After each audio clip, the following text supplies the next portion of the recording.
Building tomorrow for you and for me. Hi guys! It's my moving up day now. Jong Hilario's daughter, Sarina, natulog sa moving up ceremony, pero bawi sa participation. Cute na cute ang anak ni Jong Hilario na si Sarina Hilario sa kanyang moving up ceremony mula sa daycare center. At may bonus pa, nakaidlip muna siya habang kumakanta.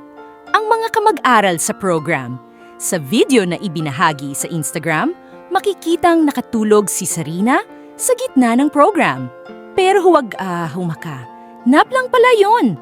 Pagkagising niya, todo energy na ulit at active na active sa participation.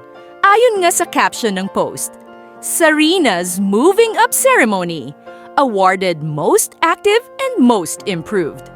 Tunay ngang power nap lang ang kailangan ng future performer na ito.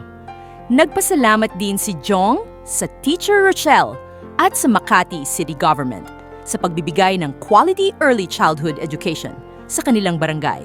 Sa caption niya, ginamit pa ang hashtag na Chakwa Proud Makatizen. Kaya ramdam ang pasasalamat at pagmamalaki bilang magulang. Sobrang cute at nakakatuwa ang moment na ito dahil makikita mo ang tunay na bata. Minsan inaantok pero laging ready bumawi. At syempre, proud na proud si Jong sa achievements ng kanyang little one.